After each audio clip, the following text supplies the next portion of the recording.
नमस्कार दोस्तों, स्वागत है आपके अपने चैनल स्टोरी हैक्स पर। आज हम लेकर आए हैं महान लेखक मुंशी प्रेमचंद की कालजयी कहानी पूस की रात। यह कहानी सिर्फ एक गरीब किसान की व्यथा नहीं है, बल्कि गरीबी, संघर्ष और इंसानियत का आईना है।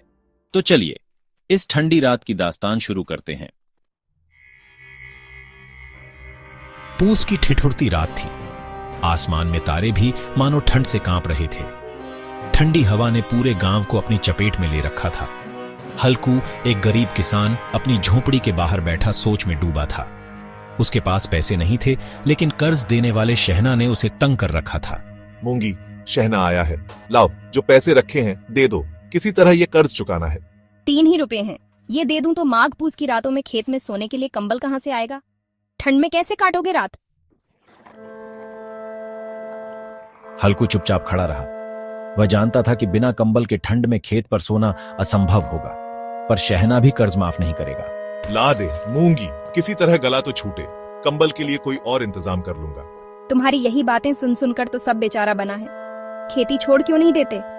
इससे अच्छा मजदूरी करो, कम से कम एक वक्त की रोटी चैन से तो मिलेगी। हल्कू ने भारी मन से पैसे लिए और शहना को दे दिए। उसका दिल अंदर से टूट चुका था। हल्कू अपने खेत के किनारे एक पुराने खटोले पर बैठा था। पास में उसका वफादार कुत्ता जबरा ठंड से कांप रहा था। पूस की रात की ठंड ने दोनों को जकड़ रखा था। जबरा, क्यों रे, ठंड लग रही है? मैंने तुझे कहा था घर में आराम से लेट रह, यहाँ क्या लेने आया था? अब भुगत ठंड। जबरा ने हल्कू की ओर देखा, मानो कह रहा हो, मालिक, मैं आपको अकेला छोड़ दूं, ऐसा हो सकता है। हल्कू ने उसकी ठंडी पीठ पर हाथ फेरा। कल से यहाँ मत आना, ठंड से मर जाओगे। ठंड असहनीय हो रही थी। हल्कू ने सोचा, क्यों ना पास के बाग से पत्ते इकट्ठा कर आग जला ली जाए। उसने जबरा से कहा, चल जबरा, बाग चलते हैं, पत्ते बटोरते हैं, आग जलाएंगे, ठंड कम होगी। रात के सन्नाटे में हल्कू ने अचानक सुना कि उसके खेत में कोई हलचल है। जबरा भी सतर्क हो गया और जोर जोर से भौंकने लगा। नील गायों का झुंड लग रहा है, मेरी फसल खा जाएंगे। उसने उठने की कोशिश की, लेकिन ठंड और थकावट ने उसे जकड़ रखा था। उसने बैठे बैठे चिल्लाने की कोशिश की, लिहो हो, भाग जाओ, लेकिन नीलगायें नहीं भागी। जबरा भौंकते भौंकते थक गया, लेकिन हल्कू ने अपनी जगह से हिलने की हिम्मत नहीं की। उसने सोचा, फसल तो वैसे भी बर्बाद हो चुकी है, अब ठंड में उठकर क्या करूं? सुबह हल्कू की आंख खुली। धूप निकल चुकी थी। मूंगी झोपड़ी के पास खड़ी होकर हल्कू को डांट रही थी, क्या आज सोते ही रहोगे? उधर सारा खेत चौपट हो गया और तुम यहाँ चैन की नींद सो रहे थे।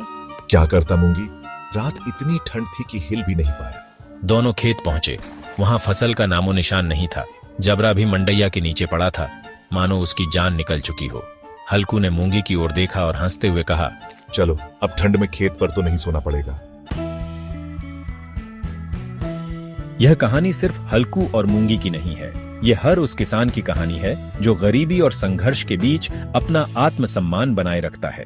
प्रेमचंद की ये रचना हमें सिखाती है कि मुश्किल हालातों में भी इंसानियत और रिश्तों की गर्माहट सबसे ज्यादा मायने रखती है। दोस्तों, ये थी मुंशी प्रेमचंद की कहानी पूस की रात।